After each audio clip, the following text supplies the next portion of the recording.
formative assessments during teaching to tell us whether students are understanding the lesson. So we're asking ourselves, do I need to slow down? Do I need to speed up? Do I need to repeat any concepts, or do I need to make any clarifications? Do the students need more practice? So how are they doing while I'm teaching the lesson? What's coming across and what isn't, and what do we need to go over again?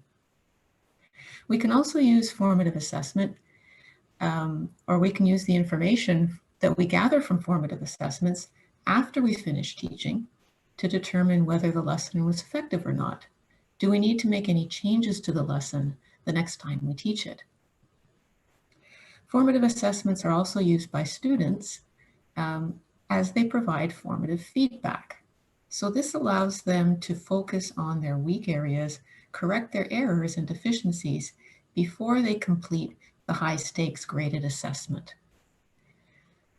Formative assessments can also help students build metacognitive skills. Metacognition is an awareness of what you know and what you don't know. Metacognition encourages students to take ownership of their learning and become more self-directed. And this is especially important in online learning when a lot of the learning a lot of the impetus for learning, a lot of the direction for it has to come from the students themselves. So the more self-directed that we can help them become, the better they will perform in an online setting. Next slide, please. So when do we use formative assessments? Formative assessment is most effective when it was woven into the structure of a lesson. So it becomes part of the actual lesson that we perform. It can be used at the start of a lesson to determine what students already know about a topic, or to get them thinking about the lesson itself. This is often referred to as diagnostic assessment. Diagnostic assessments allow instructors to adjust lesson delivery based on the student's prior learning. They also help the student become aware of what they know or what they don't know, and what they need to focus on more closely during the lesson. So an example of this would be a short quiz at the start of class. Formative assessments can be used during a lesson as a quick check-in of the student's understanding. This could be through polling questions, quick class discussions, or even something as simple as observation of students while they work. You can also conduct formative assessments at the end of a lesson to determine what concepts were understood. Did the students actually hear and learn what you said and taught? Where are they still struggling? Examples of end-of-class formative assessments are exit slips and 1-minute papers. So today we're going to demo one tool for very quick formative assessments called Mentimeter. And you can use this tool very effectively both in synchronous and asynchronous online lessons. And it can be embedded directly into Blackboard. So I'm going to turn things over now to Alex, who will start taking you through the Mentimeter platform. Okay, great. Give me 1 sec to share the correct thing here. And are you guys able to see the Mentimeter homepage here? Excellent. So what we're going to do today is I'm just going to go through how we actually build a presentation. It's all well and good for us to sort of talk about its virtues and how it can be useful. That doesn't really help us if we don't know how to create it. So we're going to work through it. I've made a little presentation, and I'm going to show you the types of questions you can put into it and the various features Mentimeter has. So if you're a Seneca instructor, you should have a Mentimeter account that has a subscription for the Pro service. And when you go to Mentimeter.com, it should already sign you in if you open it from a Seneca browser. But it's fairly straightforward. So we go to your presentations or my presentations, and we're going to have a new presentation, which we click up here from the top left. So my presentation is called Mighty Salmon. It's a presentation on Salmon the fish. So that's what we'll be doing today. And you can put in whatever title you want, and this is changeable in the future. So it'll take you to this screen, and this is the main Mentimeter build screen. So the first thing that I'm going to do is I'm going to import a PowerPoint that I've already made. And the idea here is to take a PowerPoint that has the content that we want, and we're going to put questions throughout it to sort of get that formative assessment information while the presentation is happening. So up at the top left is import. It'll allow you to either click the file or drag and drop it. Here I will bring it over. And it is in the process of uploading. We'll all wait patiently.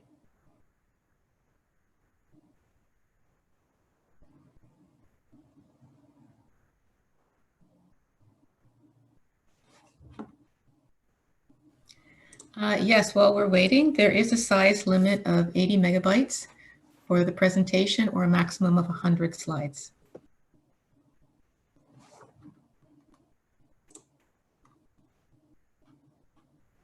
So this is, you might run into this after you've imported. And if you go on the right side, you have all these choices. If you select document, it will pick up that what it needs to display is the imported document. And that's something that you'll just have to sort of get used to if you use Mentimeter. They do have a way to build slides in Mentimeter. I find it's not as high-powered as PowerPoint, and we all have a familiarity with PowerPoint, so it's usually easier to just import it.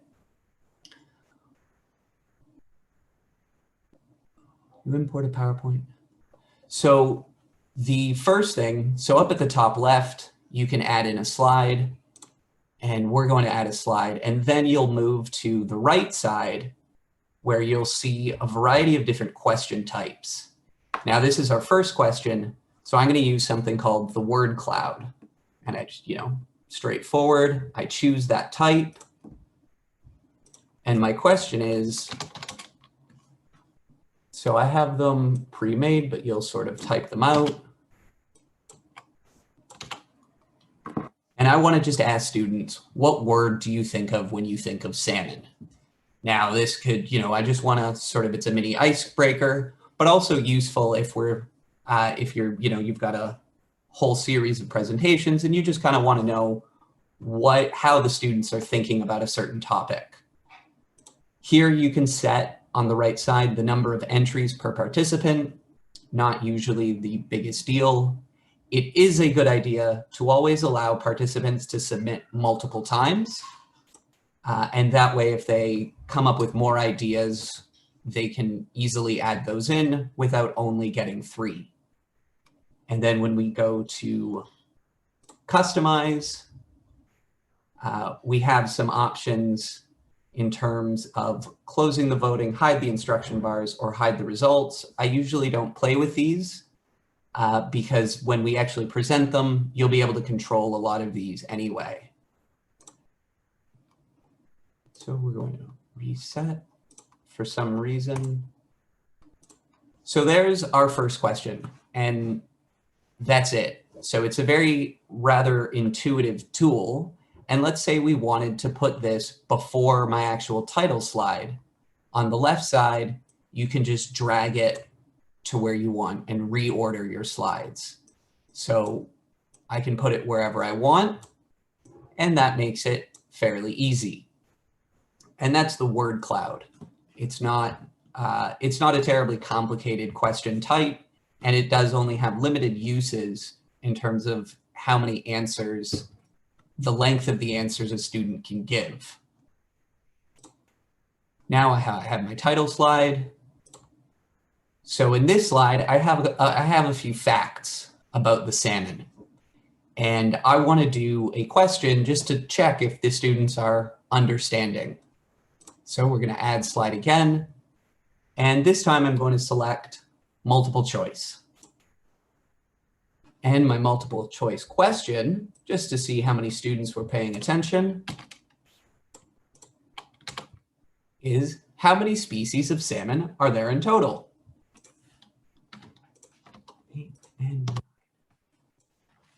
So over here, you enter in the choices, and mine are fairly small. You can add as many options as you like, although the more options you add, the harder it is to read each one. The typeface gets smaller. I can also change the way in which my results will be displayed. I can do bars, a donut, a pie, or dots. I'm going to do bars. And this particular question has a correct and incorrect answer. So if I go down to the right side here at the bottom under extras, and I select show correct answer, I can then choose to have 8 being the correct answer. So this is good if you have questions that are going to be true or false, correct or incorrect, and you'd like to draw attention to that. Anytime you see this little image icon in Mentimeter, you can add an image. When it's up under your question, it'll be on the actual question slide.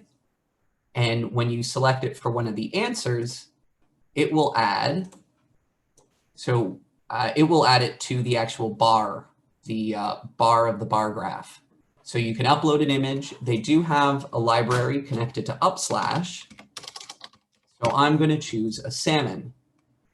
Now, thankfully, there's a picture of a live salmon. And I'm going to use that.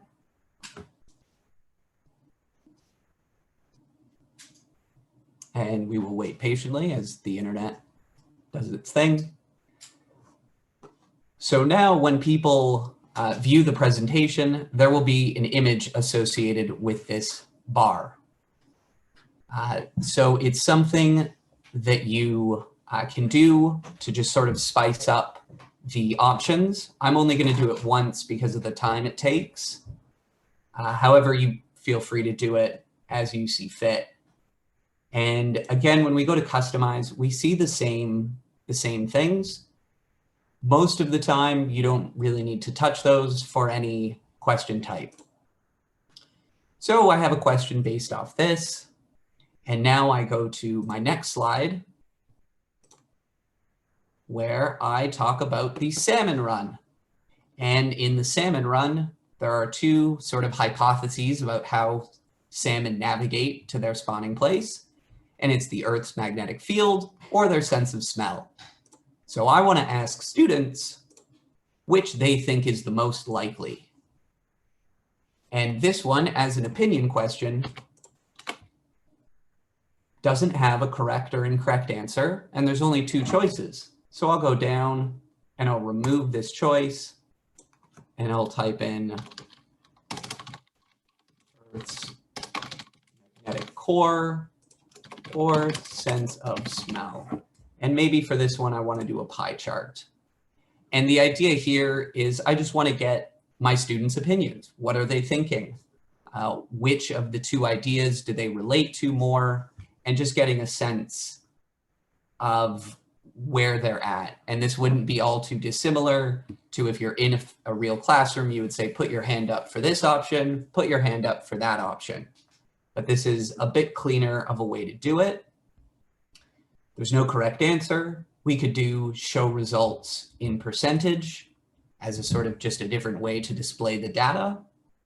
And there is an option to let participants choose multiple options. It doesn't really fit for this question. However, I'm sure you can imagine many different situations where you would want to do that depending on the type of question. So here I have my sources, my slide presentation is over. So I'm going to add a more open-ended question. And this allows students to type an anonymous longer form response. It's still, it's not like an essay type of length, but it'll allow them to write a couple sentences about what they're thinking. So the opinion question that I have is, what do you think about the devotion of Pacific salmon to their offspring? They very unfortunately do not survive the spawning process. So maybe I want to ask my students, how does that make you feel? And again, we can choose how the results will be laid out. We have this speech bubble option. We have a 1-by-1 option or a flowing grid, whatever sort of you think is the most aesthetically pleasing. I like speech bubbles. I also, whenever possible, allow people to submit multiple times in case they want to add something. And that's just a sort of best practices. If they've made a typo or I end up asking a question to a student to expand their idea, they have an opportunity to do so. Now I've realized that maybe I want to put this before my page of sources. So very simple. I'm just going to drag and drop it. Those are the most common types of questions that we might have. This is multiple choice, word cloud, open-ended. There are other options such as scales, where you will give statements and students can use a slider to say whether they agree or disagree on a scale of 1 to 5. And you can change all the parameters of that. There's another one where they rank, and they'll have a drop down and be allowed to rank various options that you set. And then there's a Q&A. So let's, try this. And this is ask me, maybe we'll say, any questions about salmon? And this is going to come at the end. I can choose to have this sort of present throughout the entire presentation, that students can ask questions. And when we finish building this, I'll actually present it back to you guys so you can see what it looks like from the student's perspective, especially seeing the back end of all these questions. So I'm going to only have it on the Q&A slide, allow audience to see each other's questions. And there is an option for moderation. If you're presenting on your own, it might be too difficult to be focusing on the content of your presentation, the Mentimeter, and moderate. However, if you're doing, let's say, more of a webinar or a presentation to a larger audience and you have someone who can help, then it might be a good idea to allow for moderation. Most of the time, you won't have the bandwidth and multitasking ability. I say, I don't have it. You guys might, but do be aware that it would require extra bandwidth from your own brain. So that's the structure of building up a presentation with Mentimeter. And you can explore the different question types, the different content types that you can make. You can put in images, headings, paragraphs. There's some advanced questions that are perhaps a little bit more, as they say, advanced. And there is also an option for a quiz competition, which works like Kahoot, if you want to sort of get that involved. So we don't need that. I do also want to show you some of the other options that you'll see around here. So examples will take you to examples of other sort of presentations that people have made. Feel free to sort of look around for inspiration. With themes, you can click on themes and just sort of change the color scheme. So I like dark themed, but of course you can do whatever you want, including sort of putting in an image behind it. This one has penguins, not related, so we're gonna not do that. So themes is just purely aesthetic. Now when we go to configure, this is where we have some more options. Now the biggest choice that you'll have is between presenter pace and audience pace. Presenter pace would be suitable for live lectures. So what Amy, Linda, and Angela did on formative assessment was live. They were controlling the slides and students couldn't move ahead of the presentation. Presenter pace. For audience pace, the students can work through the presentation on their own, answer the questions. They will not see results live, so it doesn't help with that, but it can be a great way to get opinions and sort of feedback on things, and students can work through it. There is another link that you can share with them to see the results. So I do icebreakers this way for my class. I have a series of questions related to the course, their expectations. They fill them out whenever they want, and I provide a link for them to see what their classmates have said. So let the audience answer several times per device. Again, I like to do this in case a student makes a mistake, wants to add something. It can be fairly frustrating if they want to contribute and don't. I find that's not something I want to avoid. So the language, fairly straightforward English. Questions from the audience, and you have the same options we had under the Q&A slide.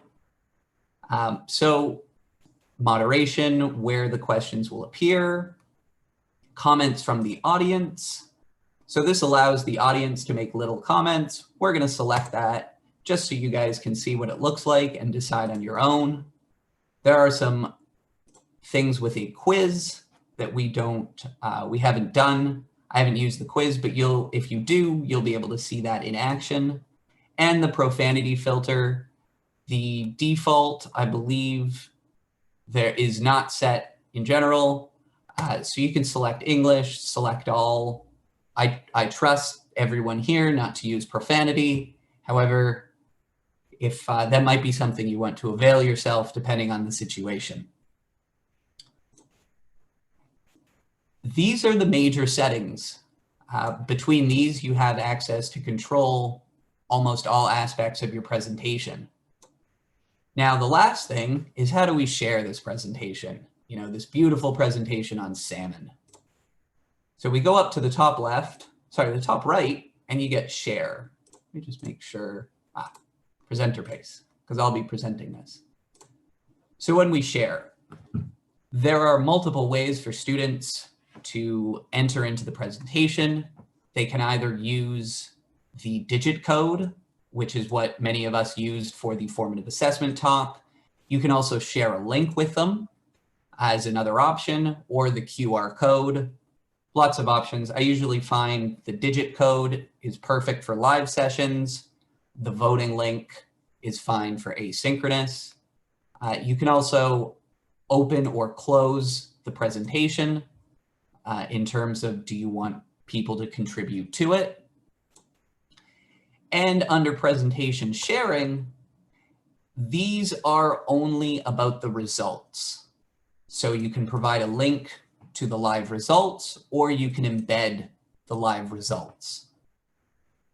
And the idea is that presentation sharing has only information about the results, whereas participation is only about how students can vote between the two. If you want to embed the presentation, don't use this code. You'll have to use sort of your HTML knowledge and have a workaround for it.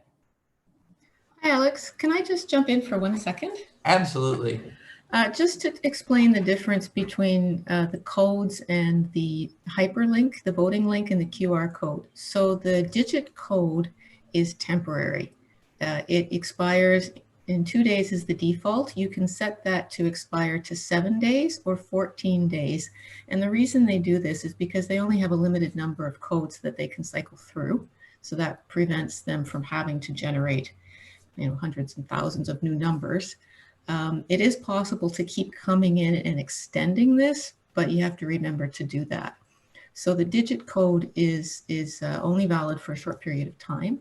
The voting links and the QR codes are persistent, which means that they do not expire and they will always be associated with the presentation. So if you are linking this to Blackboard, or you're putting it on a website, or someplace where you want the students to have an access to the presentation that doesn't change, then you would use the voting link or the QR code. And as Alex mentioned, you can shut these presentations on and off by the first control that he showed you. Yes, thank you. Yes, that's a great way of explaining it. And that is pretty much it. I know I went maybe fairly quickly, and this session is being recorded, but these are really the aspects of Mentimeter. Hi, Alex. Can I have a question, if it's okay? Yeah, absolutely. Okay, so I've been using Mentimeter for a while, since the day that we had this license agreement, and it's nice to see that they have lots of new features which they have, recently launched. So when I first started, I was using this import PowerPoints to Mentimeter, right? And by that time, I noticed that, especially when you have some photos, pictures, or graphics on the actual PowerPoint, and when you import it to Mentimeter, then in terms of the image quality, there were some problems. So I started to use the Mentimeter itself to create my presentations. So with these new features, now I can add some pictures and so on, which helps a lot, because the previous version was more straightforward, only the text and some polls, questions, formative assessments, and so on. So now I have a question about this, because now I'm using the image gallery, for example, to add some pictures. And one of the things that we need to take care is, giving the source or the credit for that picture, right? So when you go to the image library, and when you search and select a photo or picture, it normally shows to me the credit for the picture. But when I add it to any of the slides, it's not shown on the slides. So is there a way to make sure that the photo credit, or is available to everyone who is viewing this presentation? I'm actually not sure about specifically the image credits, and I know it takes things from Unsplash, which are free to use under the Creative Commons license. But the specific question about where do the image sources sort of physically or virtually show up is one that I'm not actually 100% sure of. So unfortunately, I don't know the answer there, and I don't really want to make one up just to seem like I know. Yeah, the reason I asked this question is to, throughout the day when we saw Linda's, for example, presentations on Menti, when there was any pictures or photos, I was able to see those credits on the screen. So maybe Linda can answer that, if there's a solution about that. Yeah, so the Mentimeter that I was showing you were imported PowerPoints. And the photo credits were copied and pasted from Unsplash or Pixabay into the PowerPoint itself. Mentimeter does not record the photo credits. If you've used Adobe Spark, you know that you get credits at the end that are automatically added. But with Mentimeter, they don't add credits anywhere. As Alex mentioned, all of the photos in the image library are coming from Unsplash, and they're Creative Commons 0, which means no attribution is required. So you're legally not responsible for putting in those credits because of the licensing. It's a nice thing to do to give credit to the photographer, but you're not actually responsible. What you will be asked is you will be asked for the alt text when you upload an image, which is the description, the verbal description of the image in a couple of words for people who are not able to see the virtual image, or they're taking a long time to load. Okay, I think that's the one that when you select a picture to enter a friendly message or something like that, when you're Yeah, okay, got you. Thanks. Great, okay. So the last thing I'm going to show before we actually present this is on some of the content slides or this document slide, this imported PowerPoint, you have the choice of having reactions. And you can just click on them to allow them to be chosen by students. And this is just a way to get sort of instant feedback. You can say, if you're here, press the heart or the thumbs up. This cat means indifference. If anyone is a cat owner, they might know why. I thought it was like a devil. It's a cat. But these are just sort of fun sort of things you can add, and then students can click on them as if this was like an Instagram live video or a TikTok, I don't know. But these are just sort of the options to increase the engagement. And you can toggle them on and off for on a per slide basis, or yeah, or have, only have one available.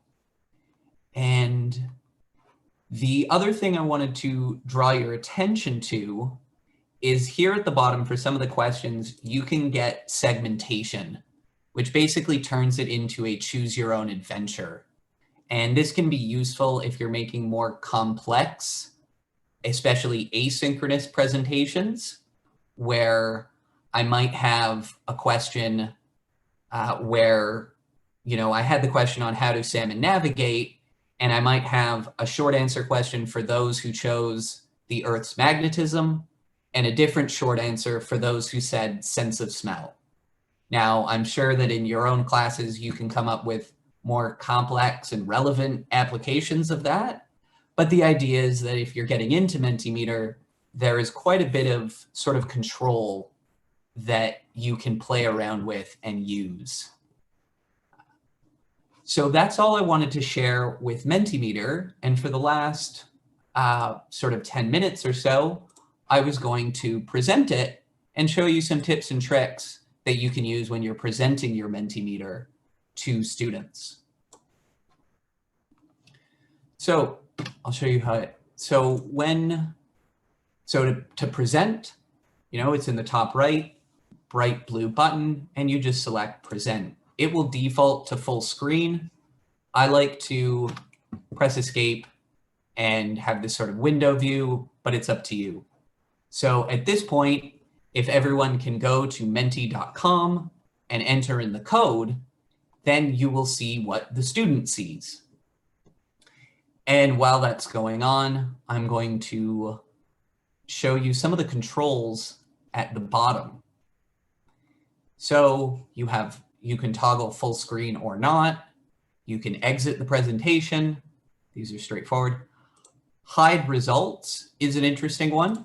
If you have a question where you don't want students to be impacted by what's already on the screen by previous choices, you can select hide results, and that'll hide them from being visible. So if you have a question where you want everyone to participate sort of unbiased, that can be a good way to do it. Close voting is useful for if you want to stop people from contributing anymore. Let's say you want to take a pause and sort of just discuss the content without it moving, you can do that. So if I close voting, no one can vote, and then I can open it back up. And the start countdown, very straightforward.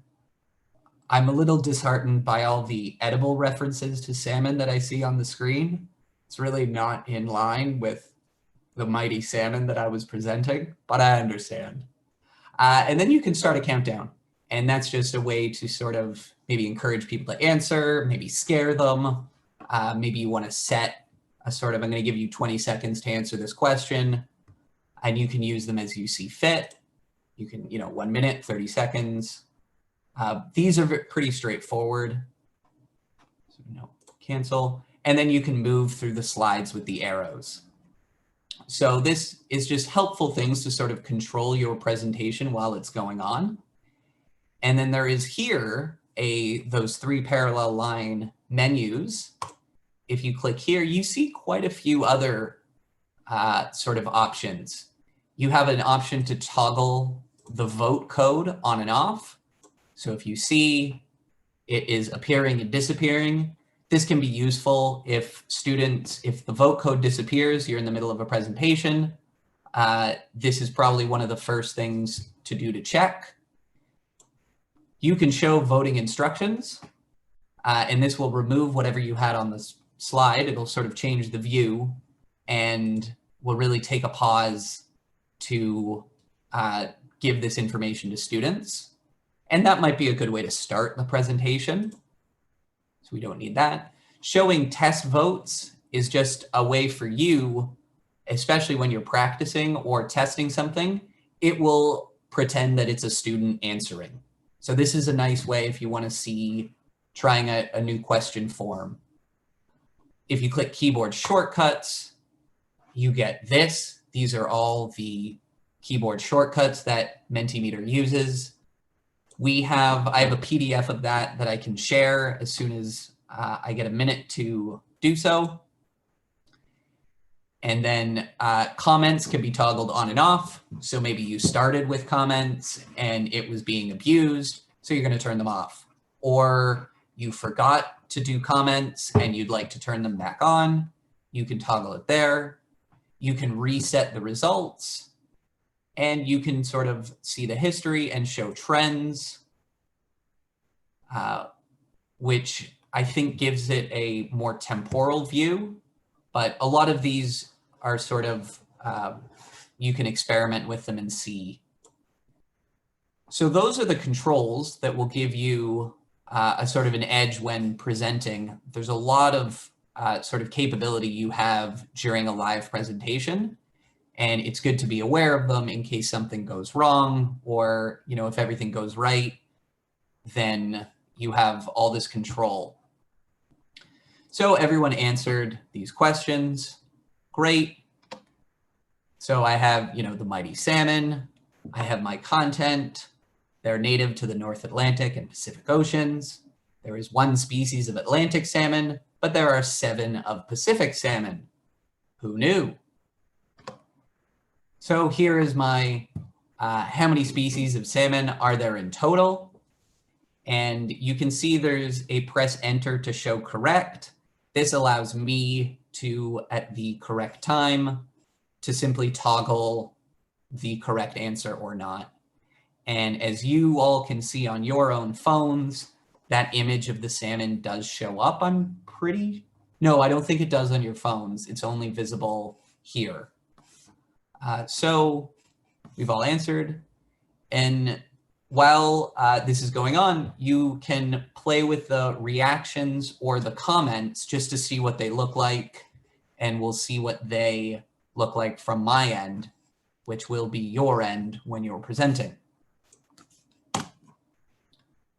So this, I pressed enter to show the correct one. All it did was sort of highlight the middle option and gray out the other two. It's not very clear, but the assumption is you're also going to be discussing it.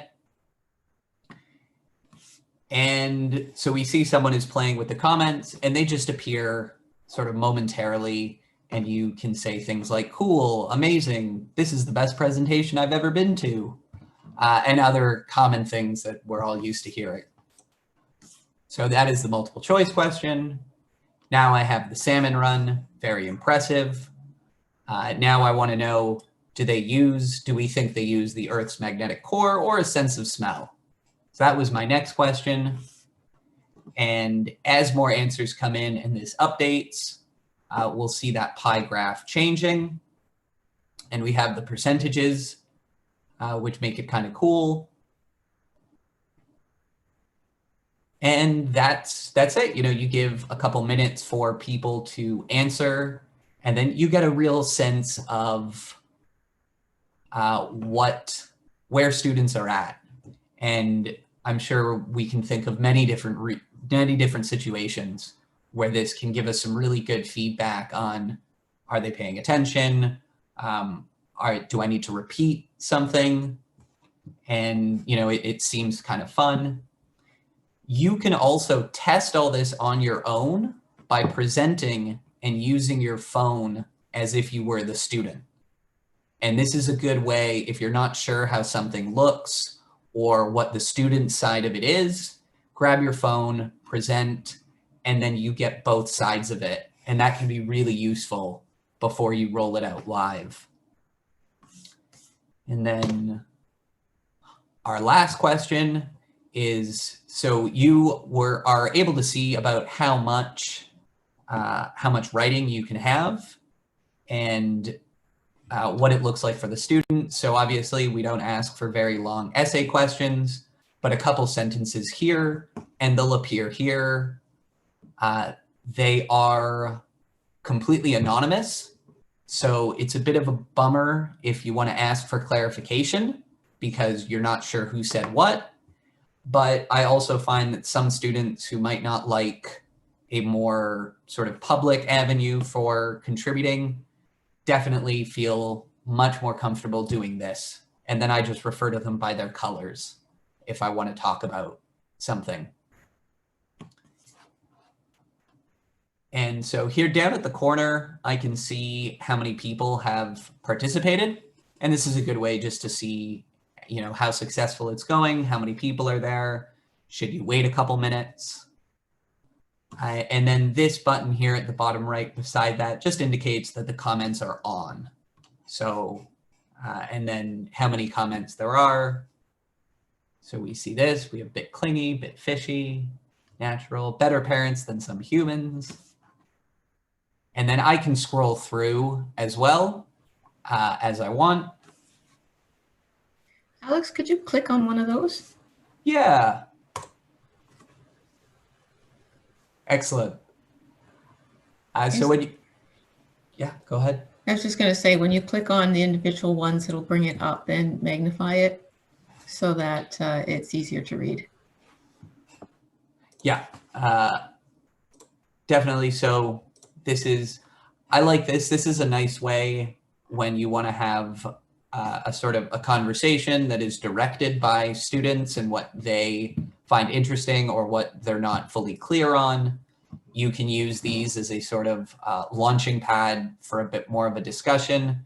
You can ask for clarification and go through. Without the moderation, I have no guarantee that we're not going to misuse this feature. So, just do be aware of that. The profanity filter, I guess, works, although it's really not what you want to bank on if we're concerned about that. Alex, we had a couple of questions in the chat come up, and I was wondering, Sure. Since we've got a little bit of time at the end, if we could just quickly have a very quick look at these. So one question was about reusing the presentations and downloading the results. Can you show us where to get the download? Oh, absolutely. So let's, we're finished here. Now, after a presentation has been done, and in some sense in the midway, this screen, this blue sort of menu will appear on every slide where that is, where it's relevant. You can download it and you'll just click download the results.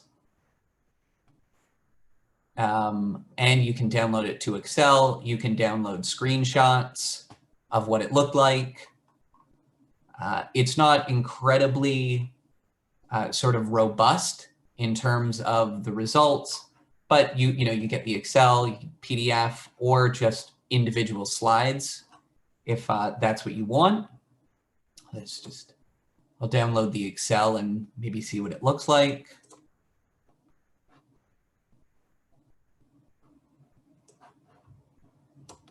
Can you see the Excel sheet there? Okay. So this is what the Excel sheet looks like. And obviously this is quite small and difficult to see, but when you do it, you'll be able to get a sense of what is there and what is not really present in this. We have voters. There's different sheets, session 1, session 2. So there is actually quite a lot of information here. And when we go back, now we want to reset the results. We're ready for our next class, the next semester. And then we just have a very straightforward choice between this slide and all slides. So we're going to do all slides, sort of reset it. And then all the answers are now, they've been removed, and we're ready to sort of do it again. Great, thank you. We also had another question about what it would look like from audience pace. I can show that, but I would need to share my screen for a second, if that's okay with you, Alex. Yeah, I can also, okay, I'll just stop sharing. And Linda, you can take it to show that. Okay, just give me a second to share my screen here. Okay, so you should be able to see a Blackboard screen. And in this particular example, the presentation was embedded into Blackboard using the hyperlink. It's the easiest way to do it. There is a way to do the presentation with the embed code, but it's not straightforward, and it's a little bit more time than we have to show you right now. So when the link is probably the easiest thing, and you can also see I've put a link here to the live results. So they vote using the link above, they view the live results using the link below. When they click on this, what they see is very similar to what displays on the phone. So they will see the slide embedded, and they have the option of pressing next. If this is too small, they would have to increase that in their browser window. Okay. Let me get rid of that. When they click next, they'll be able to navigate their way through the slides. So as you can see, there's an option, a question for them to do. So this is a ranking question. They have to go through and rank these. I'm not going to do the whole thing. And you can see that there are content slides embedded into this as well. One of the differences between using embedded PowerPoints and using content slides in Mentimeter is that the embedded PowerPoints, if you have text on the embedded PowerPoints, it won't show up on your phones, but I believe it does show up on your phone if you use the content slide on the Mentimeter. So just be aware of that. And then they would just work their way through. If they need to go back a slide, they have to use the back button on their browser. So they can navigate back by using the back button, and then they would navigate forward using the next button. And that's what it would look like from a student presentation.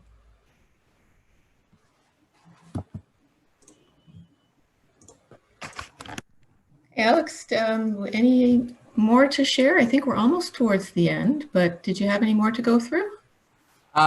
No, if anyone has any questions, I've just turned my presentation into audience paste and shared the voting link with everyone. So if anyone is particularly interested in a side-by-side comparison of presenter paste to audience paste, you can use that to sort of just see the two side by side.